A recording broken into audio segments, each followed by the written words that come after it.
নমস্কার, আমি জ্যোতিষ সম্রাট রতন শাস্ত্রী, সংখ্যা দত্তরী, বাস্তবিক হস্তরেখা।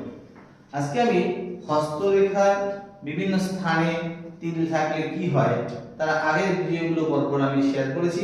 আজকে রাহুর ক্ষেত্রে তিল থাকলে কি নেগেটিভ ফল হয় সে সম্বন্ধে আমি শেয়ার করব।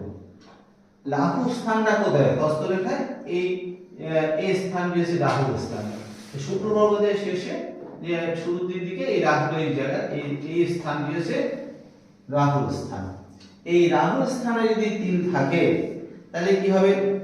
সে রাহু করবে কি, রাহু একটা ছায়া গ্রহ, তার মায়ার দ্বারা তার দিকে আকৃষ্ট করে তার নেগেটিভ ফলগুলো তার লাইফে ঘটাতে শুরু করবে। কি করবে? সে চুরি ডাকাতি করবে, ছিনতাই করবে, বা অর্থাৎ সে মদ গাঁজা খাবে, অর্থাৎ এরকম সমাজের নেগেটিভ কাজে তাকে জড়িয়ে ফেলবে। অর্থাৎ যে শুভ কাজ আগে করছিল সেগুলো নেগেটিভ পদে সে নিজে পরিচালিত হবে।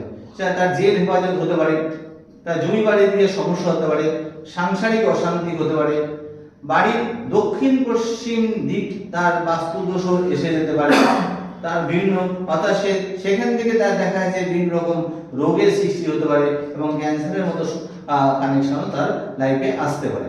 অর্থাৎ বাড়িতে জিনিসপত্র নষ্ট হয়ে যাবে, বাড়িতে ইলেকট্রিক্যাল আইটেম যেগুলো রয়েছে অর্থাৎ মিটার যেগুলো আছে সেগুলো নষ্ট হয়ে যেতে পারে, সেগুলো পরিবর্তন হতে পারে। বাড়িতে সাংসারিক ঝামেলা হতে পারে, তার জিনিসপত্র ভাঙচুর হতে পারে, জিনিসপত্র চেঞ্জ হবে, পাল্টাবে, যত ইলেকট্রনিক জিনিস সব নষ্ট হতে থাকবে। অর্থাৎ সে অশান্তির মধ্যে দিয়ে জীবনযাপন করবে। তাই এই পরিস্থিতি তার নেগেটিভ ফলগুলো লাইফে ঘটতে এমন পরিস্থিতি হবে সে নাজেহাল হয়ে উঠবে। এই পরিস্থিতিতে সে যদি রেমিডিয়াল পার্ট যদি নিতে চায়, রাহুর গোমেদ রত্ন ধারণ করে, সেক্ষেত্রে তার কিছুটা রেমেডি হতে পারে। এই বলে আমি আর রাহুর ক্ষেত্রে তিল থাকলে কি নেগেটিভ ফল পায় তার সম্বন্ধে সংক্ষিপ্ত আমি আলোচনা করলাম। ভালো লাগে লাইক করবেন, শেয়ার করবেন, সাবস্ক্রাইব করবেন। এই বলে আমার সংক্ষিপ্ত ভিডিও শেষ করলাম। নমস্কার।